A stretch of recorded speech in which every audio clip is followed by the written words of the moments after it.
All right, everyone, I'm back. I'm sorry about that. Give me a moment to get back set up here. Just had a couple technical issues. So we're going to sort things out and make sure that we are good to go.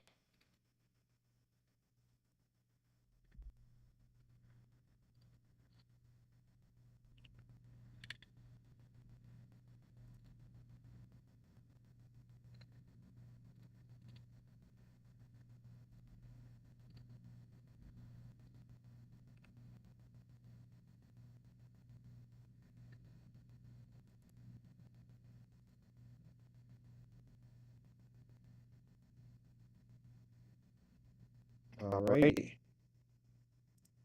Looks like we are good to go. So let's take it from the top here.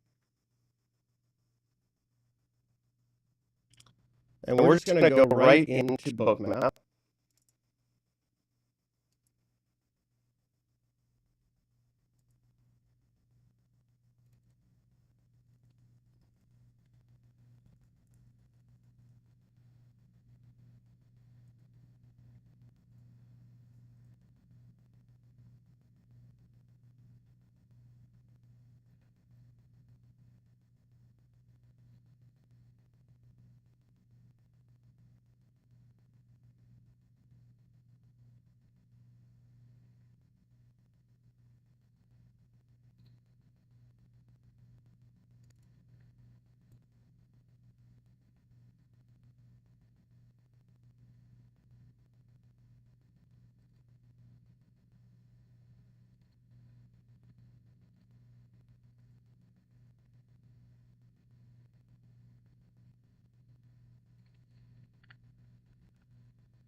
All right, so we are back and we're looking at things in Bookmap program here as we get ready for the market open, just about 13 minutes from the open here.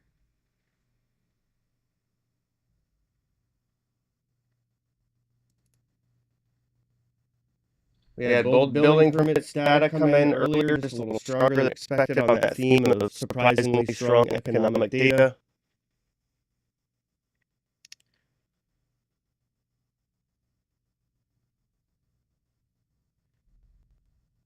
And we are seeing a little bounce from session lows. We'll just zoom out here so we can see that on the screen.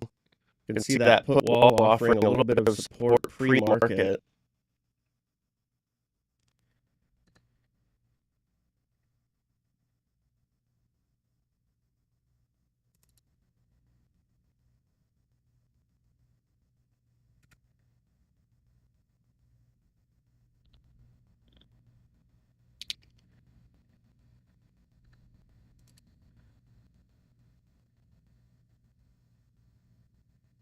S&P implied open right now is down about 0.25%.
And really the big event that everyone's talking about right now is going to be the Federal Reserve meeting tomorrow. I think that they may walk back rate cut expectations just a little bit. We already see chances of the June meeting cut dropping pretty precipitously here.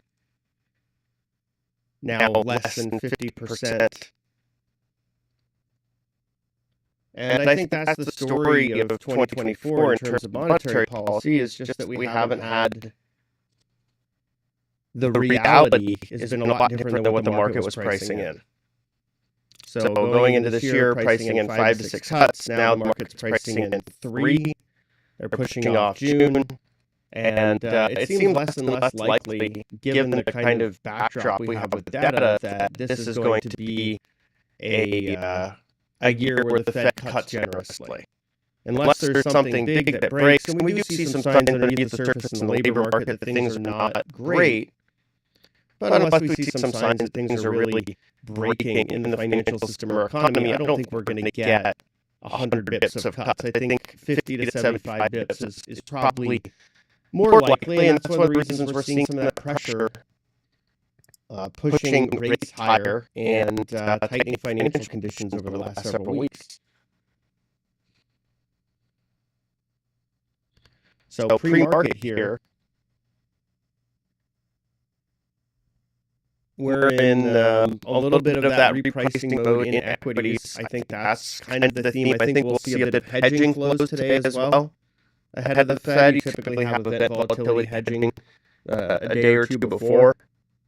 And then, if the event ends up being less bad than expected, you get that counterintuitive pop, even if it is a hawkish Fed, but it's not as hawkish as what hedgers were thinking.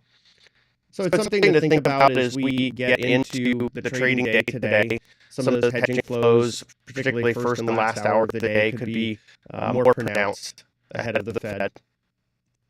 This was a meeting where there was near universal agreement in swaps markets that there would be a cut this year as we got into this year, as we were in late 2023, early 2024. Now it's a meeting where there's a 100% chance of no cut, right? And we do get the summary of economic projections, which I think will be quite interesting as well to give us a sense as to what the Fed thinks economic growth will look like, what we'll see from inflation in their view, and then the dot plot, which will tell us the consensus of how many cuts to expect. And I wouldn't be too surprised to see a dot plot with just 2 cuts tomorrow, particularly given the data flows we've seen. So we're just about 7 minutes away from the open. We do see S&P futures rising up to the gamma flip level that my SPX options visualizer has calculated. We were in negative gamma territory a bit there. Let's see how this goes. This can be an area of potential interaction with the market. We can zoom out a little bit and see some of those other key levels that my SPX options visualizer has shown. We can see also there's decent resting liquidity at that put wall where there was some support. Let's see how that trades after the cash open. With the NASDAQ here on screen, we do see a little bit of a rebound from the pre-market lows. Remember, we did see a lot more pressure earlier this morning around 8:30, and we're up a good 60 points from those lows. So we're seeing a little bit of strength ahead of the open. We'll see how well that goes during trading day. However, I like to look at the first 20 minutes to really get a better sense.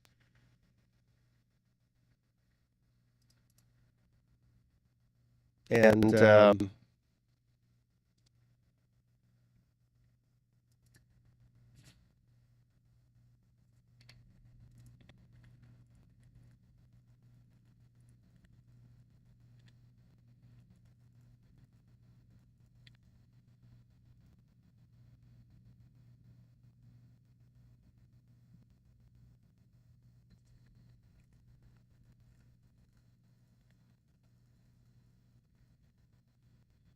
yeah, I'm sorry about the audio issues, folks. I'll work on that after the stream.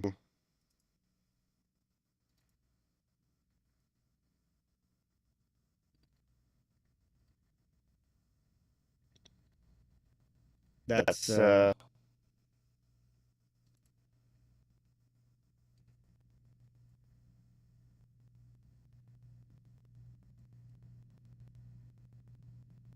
yeah, that's an issue I'll work out as soon as possible.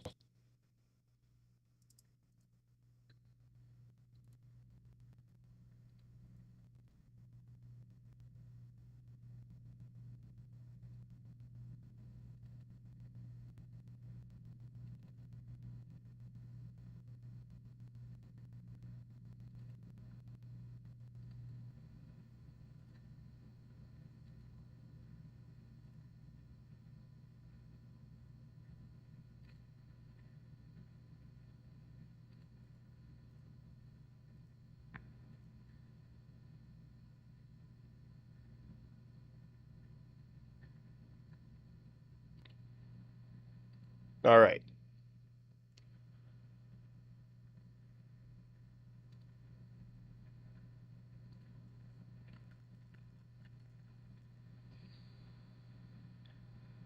So we're just about 5 minutes away from the opening bell.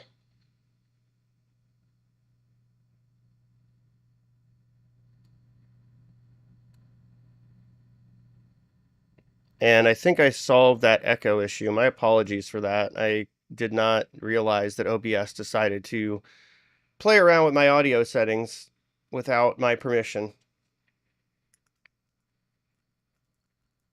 So that should be sorted.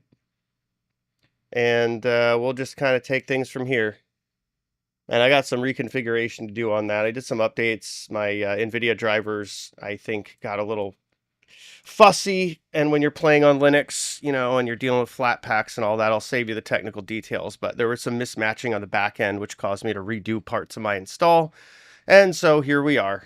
And I take full responsibility for the inconvenience for that part. At any rate, we're back in business. We're going to dive around the market. We've got at least another half hour of me poking around on markets and talking about what I'm seeing with you all. So let's have some fun with this. Got the Russell on screen. The Russell just likes to chop around.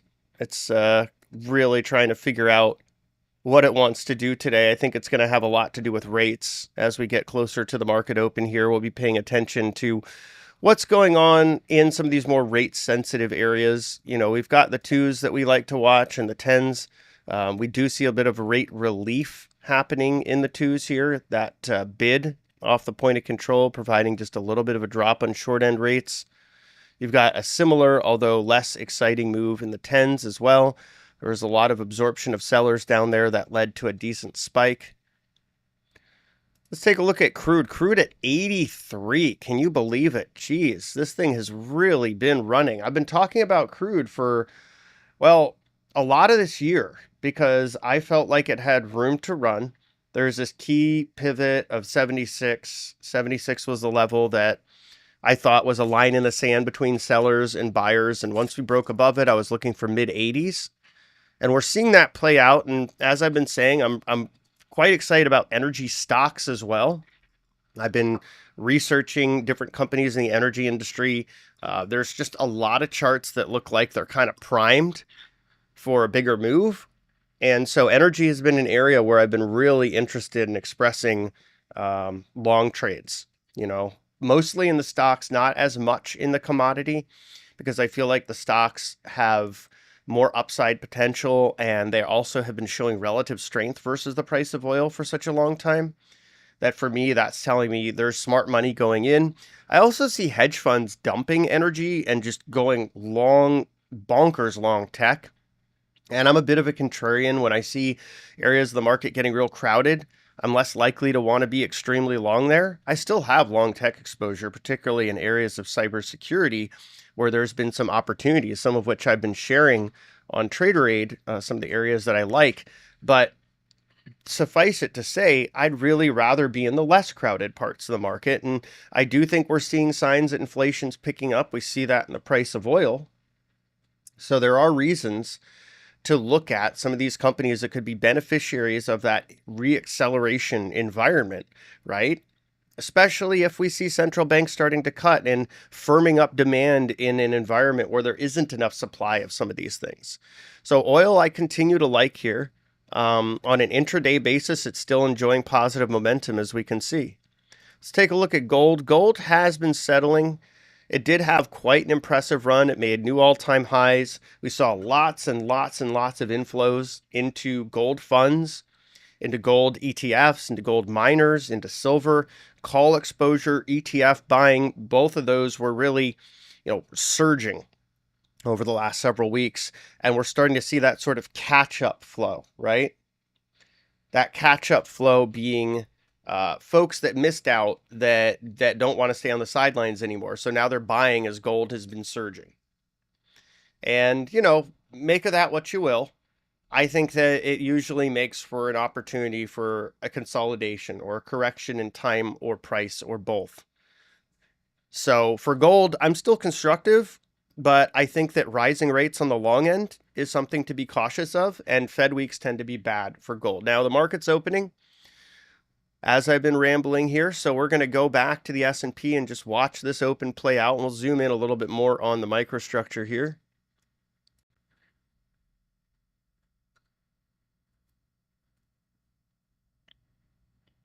And we can see we got a pop right up to the point of control, seeing a little bit of resistance there. A lot of rebalancing happening this week. And I think that you've got folks that are also just lightening up a little bit. We did see, pretty significant inflows into tech over the last couple of weeks. I wouldn't be too surprised if some folks are taking some profits. Also, just being frank here, I wasn't incredibly impressed with the NVIDIA conference. I thought it was a little bit lackluster. So, wouldn't be too surprised if some of that froth comes out of the stock here. I mean, I will say the Blackwell GPU looks awesome. Like that is a step forward in technology, but it's not necessarily going to be something that changes the company's outlook in the here and now, because it's not going to ship until later this year, and there's still a huge backlog for H100. So, I'd temper my expectations in the near term for that particular company, at least for now. And we saw what happened with SMCI. That had a pretty nasty day yesterday. It's having another nasty day today. So yesterday it was down like 7%. Then aftermarket fell another 3%. It's down 10% today. Let's go take a look at what's going on specifically with some of those favorites. First with SMCI. Wow, look at it. Just all over the map. Let's take a look at the... see if we can get any of the pre-market loaded here, if it'll backfill it.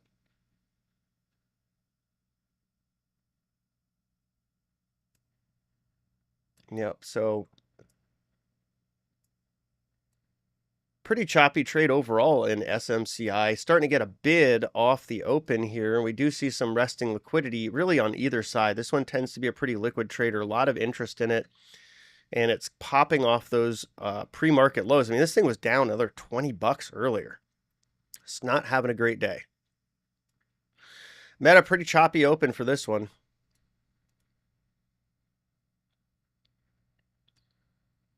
And I imagine we'll probably see somewhat similar with NVIDIA. Yeah, pretty choppy, but a bid right off the open in NVIDIA, although it's still down. Stock is down about 1.34% here. And we do see more NVIDIA call buying coming in as well, which isn't terribly surprising. 900s and 950s for this Friday, about 420,000 in premium paid for those right off the bat, like at the first minute of the opening bell. Let's take a look at Amazon. Amazon, similar look, drop and then pop. Similar with Microsoft, though, came into this a little bit stronger. Apple's just, not having a great day over at Apple. As soon as the opening bell rang, this thing started selling. And this is a company that I feel like has kind of lost its way. First, it was the self-driving car. Then we're getting rid of that. Then we're working on AI. Then we can't really sort that out, so we buy an AI startup, but partner with Google for their problematic Gemini AI to put it on iPhones. This was supposed to be an internal Apple innovation, their AI, their language learning models. They've been talking a lot about how they were working on this stuff, and yet it doesn't seem to really be playing out, at least yet. We'll see what happens. But this is a company that struggled to increase revenue for quite a long time. It's more of a value than growth stock, maybe even a bit of a value trap in the short term. Google, pop and kind of a chunky drop there. We'll watch some of these tech stocks as we go on throughout the day. And Tesla also up just a bit of a pop and drop. And lots of resting liquidity down here at 170. Let's look at the semis. Semis overall, very choppy, like NVIDIA and SMCI. They had that drop. Now they're popping, now starting to fade back down towards that point of control. And MicroStrategy continues to crash. This one was down like 16% yesterday. It's down another 12% today. Michael Saylor on TV promoting Bitcoin, but behind the scenes selling his shares in the company. sending some mixed messages. And of course, the crypto space having a rather nasty unraveling today. All these cryptos under pressure. Bitcoin now 63,000 and change. Ethereum 3,200 and change. Quite a turn of events in that space as we get closer to the halving. Let's take a look at the NASDAQ here. NASDAQ under pressure after the open here. We've been open for just over 5 minutes, about 6 minutes now. And NASDAQ looks like it may be set to test those lows already. Very volatile start to the day here. And remember, this is post-OPEX, so we do not have those supportive flows that typically come in and bid that first hour from the decay of SPX puts. So that does lead to more, I would say, actual price discovery, less buffering. So something to be aware of. And when we go back over to the S&P, we are still chopping around that gamma flip level. But right now, based on this naive model's calculation, we are in negative gamma territory. And we see that put wall down there at 51.85 with some resting liquidity on the bid. We also see a reasonable amount of resting liquidity on the offer up here, just around 52.13. And as you can see, between pre-market and post-market, the liquidity picture changes quite a bit in the Bookmap heat map, doesn't it?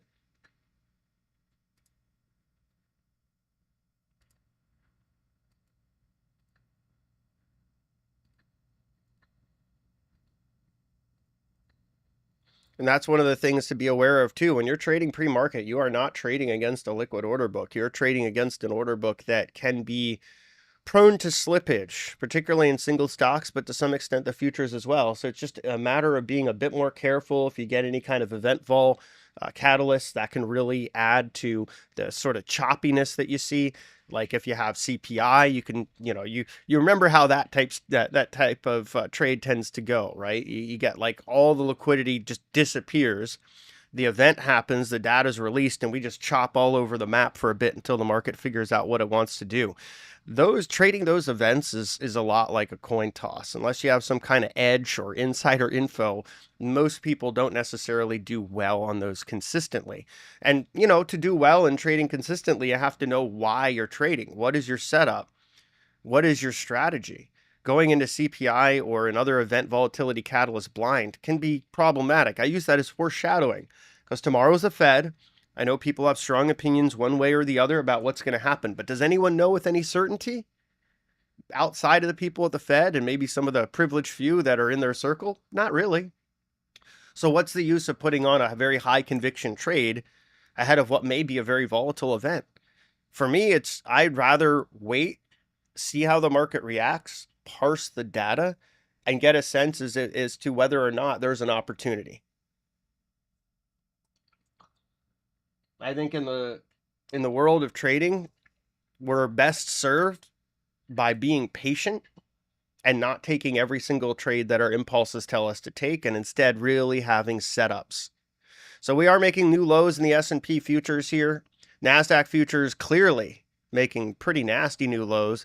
And look at that, the Russell's popping. This is one of those deleveraging days, I suppose, where the crowded long trades in the NASDAQ are being sold as the crowded short trades in the Russell are being covered. You guys have seen me talk about this before on the stream, and it is a rather common phenomenon on a day like this where you see this type of dichotomy. So it doesn't mean necessarily rotation. Okay, I wouldn't call this a rotation in the small caps, and I'm saying that on the basis of positioning. I would call this more of short covering by hedge funds that use Russell as a macro product to balance out their crowded longs in tech. Let's take a look at gold. Gold falling here, finding a little bit of support around the point of control. Zooming out, you could see there's a decent amount of resting liquidity at 21.50 and 21.66 on the book. Crude continuing to slam higher, although there are large resting bids below us.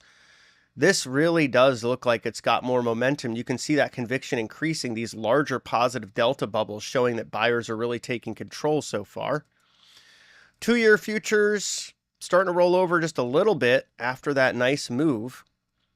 We'll have to see how rates trade over the next couple of days here. It's going to be very important, the reaction of the rates market to the Fed, more important than the reaction in the equity market early on, in my humble view, because it kind of sets the tone, particularly on the 2-year. 10-year also giving just a little bit back. We'll zoom in a little more on the microstructure.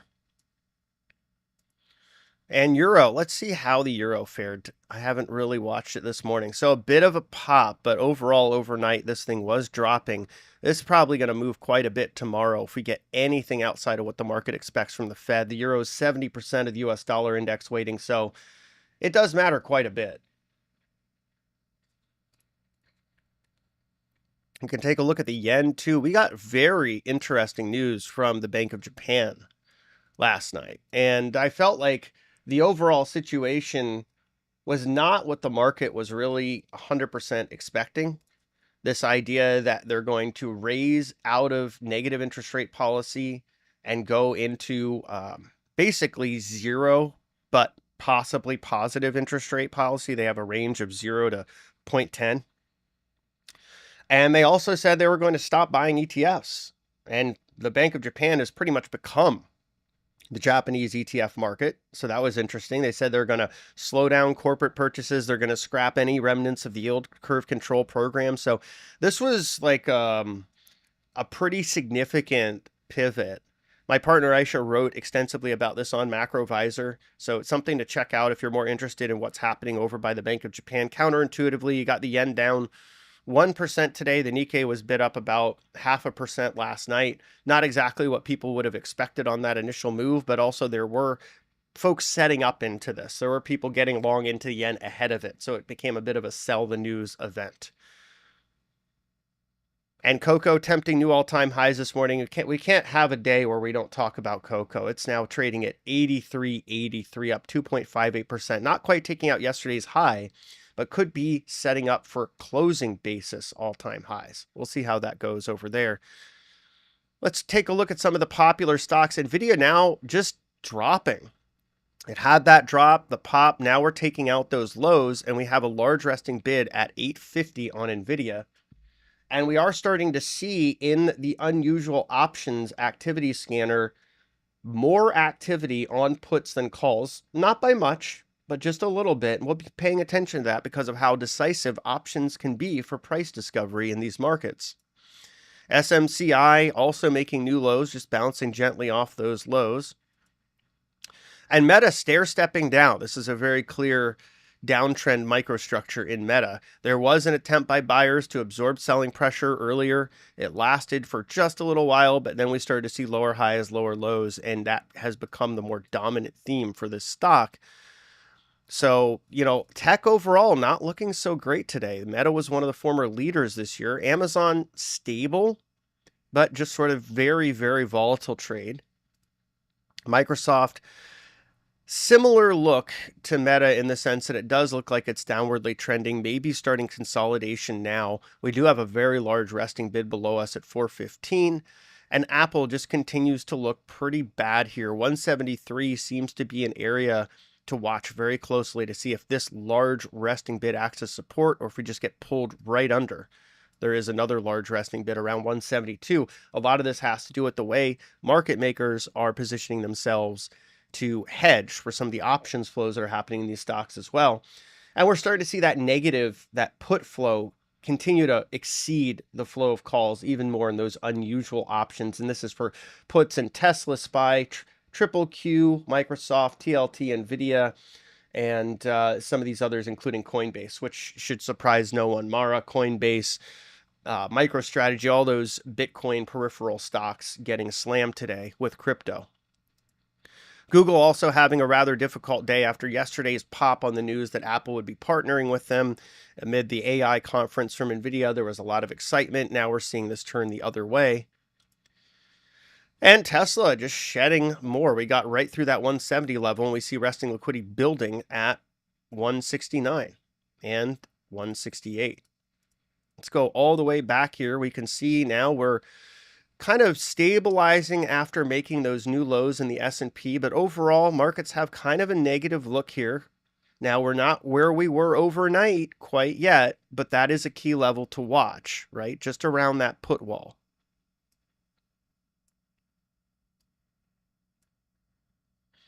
And so we're seeing sellers pull down that point of control. There's a lot more volume. There's a lot more interest in these lower levels. That is also a bit of a bearish look as we get into the trading day. And the NASDAQ has seen heavy selling and really not a lot of absorption by buyers overall. There's just lots of high delta selling happening overall. So NASDAQ tends to be the momentum leader, and momentum is leading us downward right now.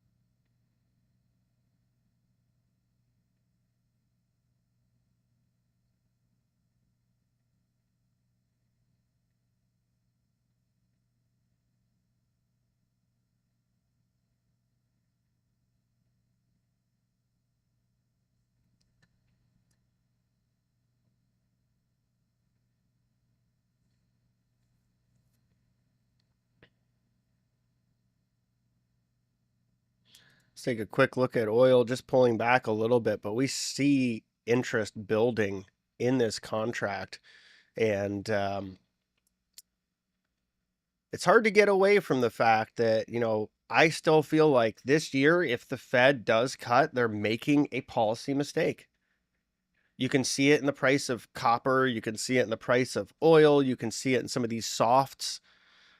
For example, like cocoa, I know that it's related to environmental factors, but we're still pivoting towards demand creation by lowering rates. And I don't think we're in a situation where there's enough supply, particularly on the raw material side, to fulfill that demand creation should it manifest. So just something to take into consideration. And again, this is not like bearish. It just depends on where you want to express your view of bullishness in the market. What do I mean? So from a swing trade basis, I'd be more excited about energy, materials, industrials, and utilities in this type of an environment because in that regime, they benefit. Let's go back to the S&P here, chopping along here below the point of control. We are starting to see options activity now coming in with the SPX options visualizer, which is going to be pretty interesting today. We are probably going to see some of those hedging flows in the puts. So we see this most active put contract down here at what will be ES 5165.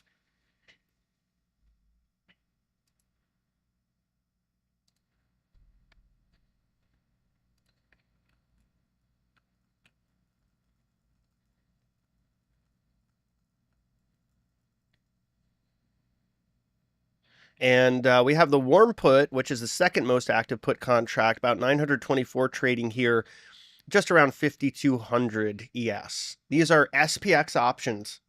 And what I'm doing is every minute I'm querying the flows and the positioning, and I'm refactoring that into Bookmap. So it's an add-on that I created that's in the Bookmap marketplace that all it really focuses on is positioning and flows. And then it calculates things like the gamma flip level, and also the volatility trigger, call walls, put walls, and so forth. And so this can help because if you're in Bookmap already, you're seeing resting liquidity on the bid and the offer, and you can get a sense as to where there's convergences, where there are important levels, both in terms of where people want to buy or sell and where there's options positioning and flow. To me, it adds a little bit more, I'd say, clarity to where there's interest in price.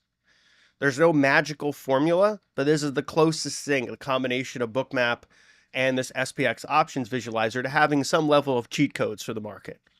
And of course, on any kind of trading session, things can vary. So that's why you look for convergences to get a better sense as to whether these levels really matter. Like, for example, Gamma 2, we can see there's also a lot of interest right here. There's a large overall resting offer just below. So that gives me a little sense that this is an important level of positioning, similar with the put wall, where you do have some resting bids. And then earlier this session, pre-market, we also saw that as a level of support for the market, right? So we just contextualize this as instead of using maybe Fibonacci or Bollinger Bands or other things that are sort of extrapolations that are in some ways, mathematical, but in other ways, a bit of guesswork, we can go with actual levels of expressed interest to try to find where we may want to exit. And a big tip here, I don't go for the exact level because you never know when you're going to get a move where you just kind of get right next to it and then run away. So I've back tested this, and what I found is getting about, 1.5, 2 handles away significantly improves my fill rate on getting in and out of these trades based on these resting liquidity levels and options levels, particularly where there are convergences. And that would have, for example, given us the opportunity to get out of a short trade just above that put wall pre-market. If we're looking at that as a level of support, we could say, okay, well, if we set our bid at 1.5 handles or 2 handles above there, we would have gotten filled, right? Because we don't need to be greedy. We don't need to get the exact level. What we want is to have more successful trades and to keep that system moving. So that's how I look at that, right? I don't necessarily need the exact level hit. In fact, I don't even want that. I want to be inside the range and just right above levels of support, right below levels of resistance, because that improves my ability to execute. It improves the consistency and success rate of my trading. I know that seems maybe slightly counterintuitive, but I think with the way I explained it, it makes sense, right? But if folks have questions, please do let me know.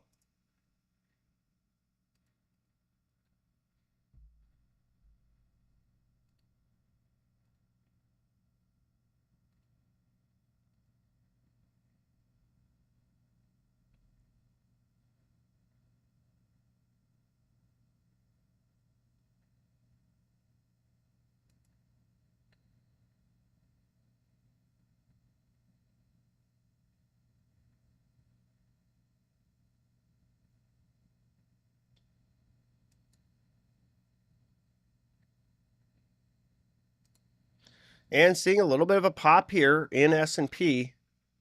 This has been a pretty choppy trading environment so far this morning. Pre-market and cash session. Not a lot of decisiveness. We are now within that 20-minute opening range, so we'll get a sense as to whether we're going to make a break in either direction. We can pretty clearly define the top and bottom of that range here.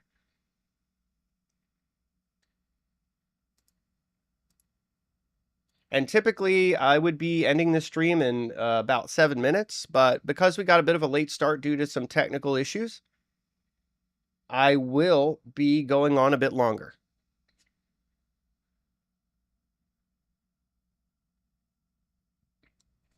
Hi, Narav. I'm not sure exactly what you're asking. Could you tell me a little bit more about what you're asking?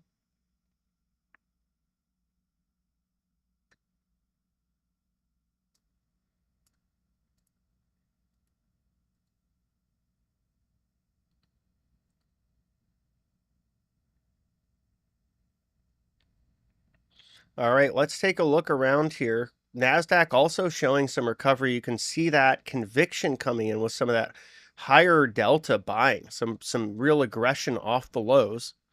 Still below the point of control and VWAP here. And we see resting liquidity actually building below more than above. So this may be just a temporary reprieve.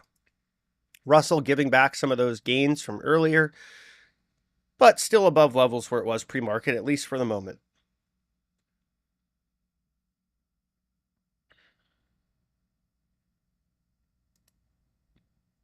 And gold continuing to enjoy a bit of a choppy trading session here. Again, thinking this looks like it's going to consolidate for a bit. NVIDIA finding a bit of support at that 850 level where there's an enormous bid. That's really the largest resting liquidity level anywhere near pricing on the contract. So not too surprising that you would see a bounce there. That's kind of the auction telling you we can't fill that bid, so we're going to move the opposite way, at least for now. So that can be helpful if you're trading this thing. Again, the way I look at it for something like this is if I was fading this move in NVIDIA, I'd be taking my profits above this level, not at the level. Now, we did get to the level, but you don't always get there. Sometimes you'll get a bounce and you'll just move clean away from it and you won't get that fill. So again, to kind of increase the ability for me to get fills, to get in and out, to be a bit more agile, I'll take my trades exits a little bit above those resting bids, a little bit below those resting offers to improve the chance of getting my fills. Basically, I'm getting ahead in line. If you think about the way that that works, I'm taking a little bit of haircut on my profit, but I'm getting ahead in line and I'm improving the probability of getting my order filled. Now we can see SMCI on screen here, also having a bit of a difficult day. This stock was crushed yesterday. Even when the NVIDIA conference was going on, there really wasn't any excitement here. I do think competition is emerging for this company too. The Dells and the HP Enterprises and other integrators that can ostensibly make all the same equipment, because SMCI is not a semiconductor company. It's an integrator, right? So they just take hardware from other folks and they put it together and they sell it. Nothing stops Dell and HP Enterprise and other companies from doing the exact same thing and eroding their market share. And that is happening. We've already seen interest from those companies in building out the same sort of AI compute nodes and blade servers and, rack systems. So I think that's part of what's happening in SMCI. The other part is it's a bit of a sell the news story. It's in the S&P now. Someone always knows something, right? This thing was bid up aggressively, shares and calls, before it was included in the S&P. Now that it has been, it's a bit of a sell the news story overall. Let's take a look at Meta. Meta stabilizing, trading around 486. Really a bit of a reversal in Meta so far off of those lows around 9:45 a.m. We'll be paying attention to this one. This was another one of those sort of AI peripheral stocks. Meta trying to get into a different area, kind of failing in the metaverse, changing their namesake, their stock symbol, getting very excited about virtual reality, and that really went all of nowhere. Even changing the name of how they refer to their employees. They became Metamates, which personally I find quite cringe. If you said you're going to call me a Metamate, I'd say I'm looking for a new job. That's just me. But now they've pivoted to AI very significantly. And some of the stuff they're doing is kind of cool. They've also been a big buyer of NVIDIA hardware, talking about filling up their data centers with the H100s and eventually probably the B100s of the Blackwell chip that was just announced last night. So I think that this is a stock that has enjoyed a huge run. It's probably gotten a little bit frothy here. We still have yet to see how AI is going to supercharge Meta's core business. But market has certainly priced in aggressively this idea that there's going to be a lot of growth moving forward. We'll see whether that ends up being the case, but for the purposes of today, a bit of a stabilization off of those lows here. In terms of options flows, we are still seeing more unusual negative flows outpacing that of positive. Interest in puts in Adobe, NVIDIA, Tesla, Triple Q, Microsoft, TLT, IWM, kind of dominating it, of course, coin. And on the call buying side, Marvell, NVIDIA, Netflix, KRE, SMCI, AMD. That's where we're seeing most of the interest in call buying. Amazon, nice recovery off the low on this one. And we are actually seeing, of all the Mag 7 stocks that are getting institutional inflows, Amazon is one of the leaders. We are starting to see outflows from some of these other stocks, but Amazon continues to see inflows. I think this has a lot to do with excitement surrounding their cloud, but also that management has done everything they can to ratchet up fees and cut costs. If you're an Amazon customer, you've probably noticed this. You can't return stuff as easily as you used to. Your shipments may be coming a little later. They may be coming in less packaging. You're also hearing sellers grumble about their fees going up significantly. There's a lot of things that are changing behind the scenes at Amazon so they can maximize their profitability. And they're kind of leaning into the idea that, people are, even though they might grumble, even though they might not be happy about some of these changes, that they're still going to stay with the platform. And so far, overall, management's been right about that. Microsoft also having a nice little recovery off its lows. You can see just between 940, 945. A lot of these things started to bottom out and push higher. Apple even, and look at this. This was another one where it got right above that resting bid and then pop. This is why I talk about, I don't want my bid, if I'm covering a short, for example, or if I'm trying to get long on something like this, I don't want it to be at the level where the market's showing the most interest. I want it to be just right above. So in stocks, obviously, it's going to be a different scale. You know, I was talking about futures, maybe like a handle or two. In stocks, it's going to be like 50 cents, a dollar, depending on the stock. And in some cases, like you can see in Apple here, you could even have given yourself a 20-cent buffer and been just fine on that fill. Apple now climbing back up to this large level of resting offer at 175. It is top of the hour, 10 a.m. Typically, I end the stream here, but I am going to stay on just a little bit longer because I got started later today. And we got Google on screen. Google's actually starting to try to follow some of its tech brethren higher here, getting a bit of a bid off of those lows. And even Tesla, even though Tesla shedding 170, first of all, that's kind of important to contextualize this because it doesn't look great over there. This thing has had a pretty rough day, but it's getting a tiny little pop. But of all these mag stocks, this one's continuing to look quite weak. And then here's MicroStrategy, just getting a bit of a bid off of those lows, but the crypto space is pretty precarious here. I don't know that I would really want to be playing around in it too much. And here we are back in the S&P. We are seeing that microstructure change. We went from that downtrend to an uptrend. You could see higher lows, higher highs becoming a bit of a theme. Let's see where the most interest in calls is. The 5240 level in ES, translated from SPX, that's where the most interest is in calls right now. But we can also see that interest in calls and in puts is relatively even. There is more on the call side, but it's relatively even.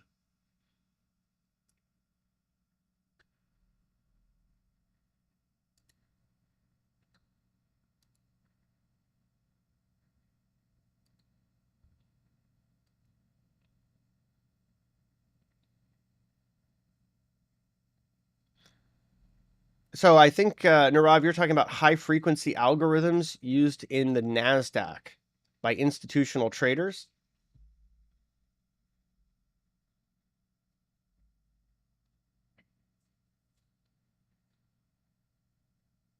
So my thought on that is that, there's a variety of different market participants that have different algorithms in terms of how they're going to trade the market, what kind of strategies they're going to employ. So, there's a convergence, right? There's momentum algos. There's algos that are for hedging in real time. There's algos that are event driven, that are trading based on headlines.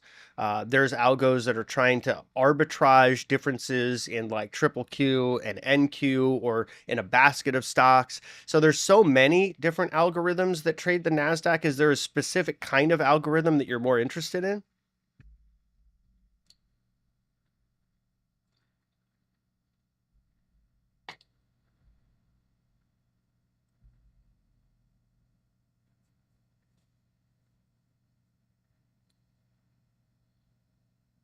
We do see the NASDAQ here, speaking of which, now pushing into this point of control.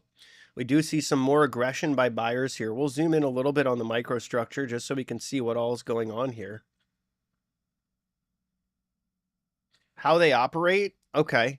So most of these algorithms are hosted at the exchange or in New Jersey, right across, from the exchange.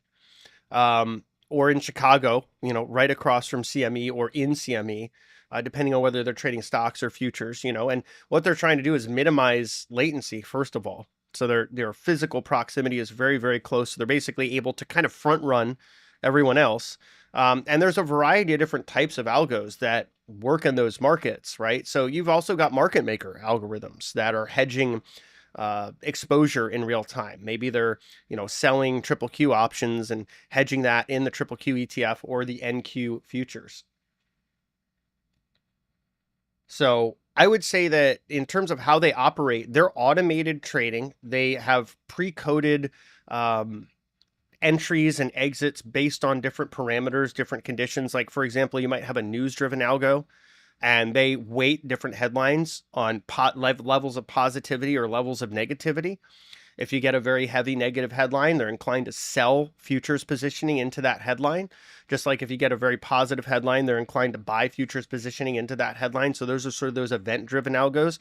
Those are wildly inaccurate, by the way. A lot of the time they misread headlines, and then the human managers of those algorithms have to come in and kind of correct what they're doing.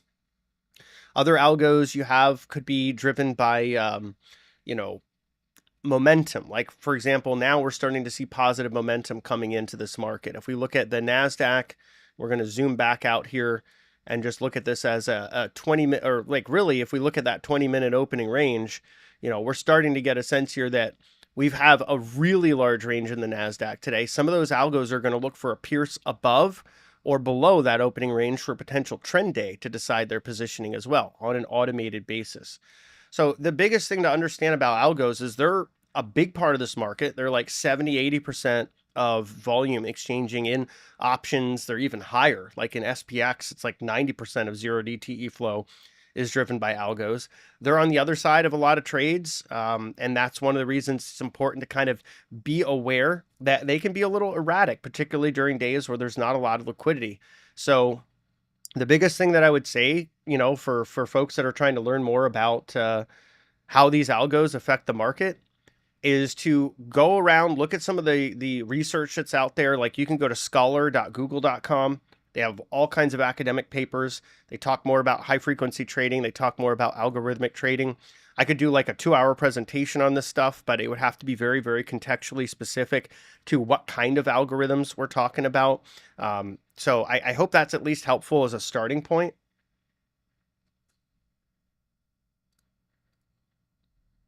Yeah, Tim, I've written a lot about how SPX options influence the market on Traderade. So if you go to traderade.com, click on the feed link, and then click on the educational category, you can find a lot of articles, and many of them that I've written about SPX options will give you a better sense as to how options influence the market.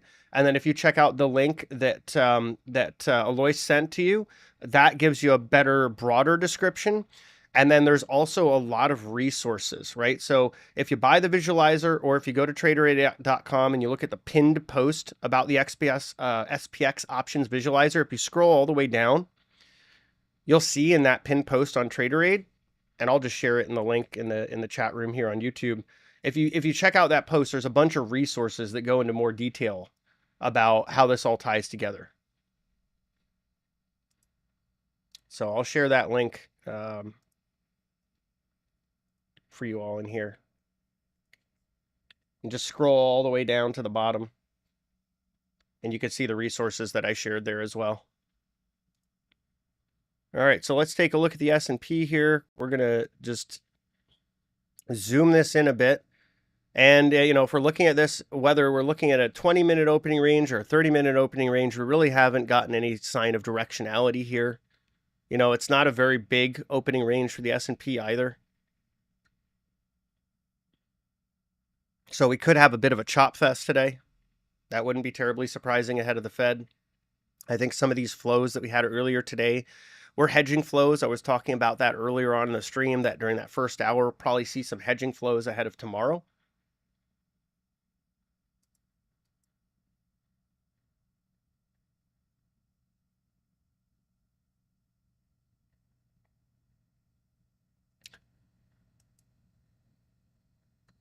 Hi, Darren. Could you tell me a little bit more about what you're talking about in terms of reviewing stock suggestions in a Bookmap call?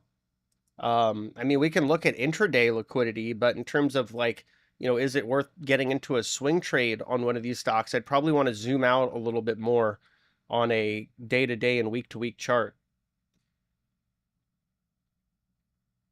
But we can take a look at Lunar, you know, inside Bookmap today and see what's going on in this thing.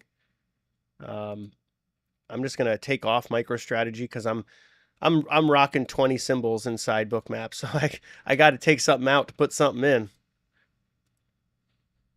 So let's load Lunar up and let's do a backfill on the data here.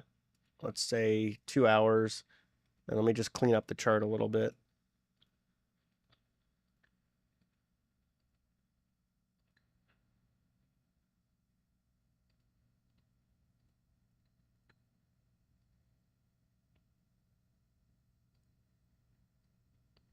All right, so here's Lunar on screen. What were we looking for specifically on this one?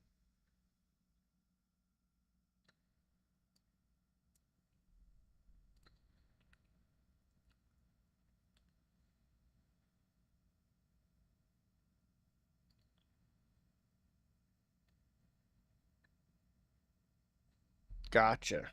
What volume is telling us about Lunar?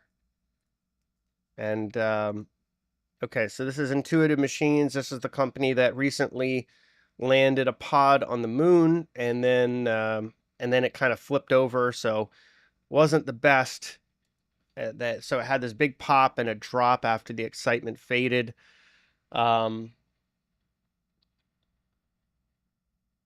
Not a terribly expensive stock. Just looking at the fundamentals here, I know that's a little outside of the scope, but on the other side of it, it's not a company that is really making money either. Operating margin of negative 182%, leverage free cash flow of negative 31 million. So I'd be a little cautious. It is a speculative stock. I think this was a de-SPAC. That's why there's so much volume around that $10 level. And I've been very cautious of SPACs. They often don't have happy endings here. But, you know, you look at the last 2 quarters of earnings, they did beat pretty handsomely. So we'll see how it goes.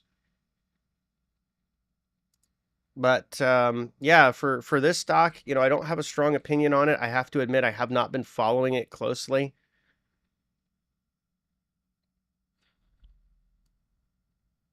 I would say the market has some views about $4 and $5. There's a lot of resting liquidity at those levels.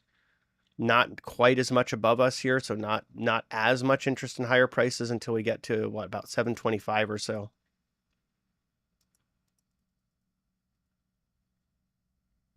I don't know if there's so much of a story in the volume in Bookmap. I think if I pull it up in TradingView and take a look at the volume profile, there might be more of a story in that volume profile. I'll take a look at that.